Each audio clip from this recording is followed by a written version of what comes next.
ଏକ ପ୍ରେରଣାତ୍ମକ କଥା କଫି ଅଣ୍ଡା ନା ଆଳୁ। ଜଣେ ଝିଅ ତାଙ୍କ ଜୀବନକୁ ନେଇ ହତାଶ ହୋଇଥିଲେ। ସେ ନିଜ ବାପାଙ୍କୁ କହିଲେ ତାଙ୍କ ଜୀବନ ସମସ୍ୟାରେ ପରିପୂର୍ଣ୍ଣ, ଯାହାର କୌଣସି ସମାଧାନ ନାହିଁ। ତାଙ୍କ ବାପା ଝିଅକୁ ରୋଷେଇ ଘର ଭିତରକୁ ନେଇଗଲେ। ସେ 3ଟି ସମାନ ଆକାରର ହାଣ୍ଡି ନେଇ ସମାନ ପରିମାଣରେ ପାଣି ଭର୍ତ୍ତି କଲେ।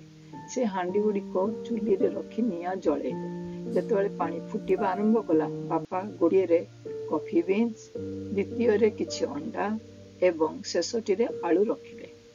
ସେ ଚୁପଚାପ 3ଟି ହାଣ୍ଡିକୁ ଦେଖୁଥିଲେ। ଝିଅ ସେଠାରେ ଠିଆ ହୋଇ ଅଧୈର୍ଯ୍ୟ ହୋଇ ପଡ଼ିଥିଲେ ଏବଂ ତାଙ୍କ ବାପା କାହିଁକି ତାଙ୍କ ସମ୍ମୁଖରେ କଫି ଅଣ୍ଡା ଆଳୁ ରାନ୍ଧୁଥିଲେ ବୋଲି ପ୍ରଶ୍ନ କଲେ।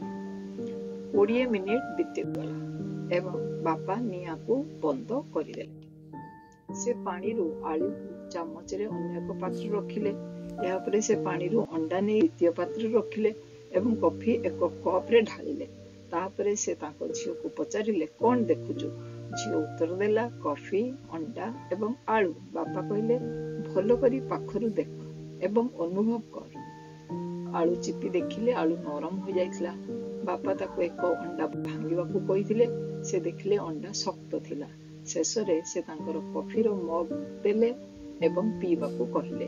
କଫିର ସ୍ୱାଦ ଏବଂ ଗନ୍ଧ ଉଭୟ ଝିଅକୁ ଭଲ ଲାଗିଲା। ଶେଷରେ ଝିଅ ନୀରବତା ଭାଙ୍ଗି ବାପାକୁ ପଚାରିଲେ, ଏସବୁର ଅର୍ଥ କ'ଣ? ବାପା ଉତ୍ତର ଦେଲେ, ଆଳୁ, ଅଣ୍ଡା ଏବଂ କଫି ବିନ୍ସ 3 ଜଣ ସମାନ ସମସ୍ୟାର ସମ୍ମୁଖୀନ ହୋଇଥିଲେ। ସମସ୍ୟା ହେଲା ଉଷୁମ ପାଣି ବା ଗରମ ପାଣି। କିନ୍ତୁ ଏହି 3 ପଦାର୍ଥ ପ୍ରତ୍ୟେକ ଭିନ୍ନ ଭିନ୍ନ ପ୍ରତିକ୍ରିୟା ପ୍ରକାଶ କଲେ। ଆଳୁ ପାଣି ଭିତରୁ ଗଲାବେଳେ କଠିନ ଥିଲା, କିନ୍ତୁ ଗରମ ପାଣିରେ ନରମ ହୋଇଗଲା। ଅଣ୍ଡା ଭିତର କୋମଳ ଥିଲା, ଏହାର ରକ୍ଷା କରୁଥିବା ଆବରଣ ମଧ୍ୟ ପତଳା ଥିଲା, କିନ୍ତୁ ଯେତେବେଳେ ସମସ୍ୟାର ସମ୍ମୁଖୀନ ହେଲା, ଏହାର ଭିତର ବାହାର କଠିନ ହେଲା। କିନ୍ତୁ କଫି ଏମାନଙ୍କ ଠାରୁ ଅଲଗା ବ୍ୟବହାର କଲା। ଏହା ଜଳ ସହିତ ମିଶି ନିଜକୁ ଏବଂ ଗରମ ପାଣିକୁ ଏକ ଉନ୍ନତ ପାନୀୟରେ ପରିଣତ କଲା।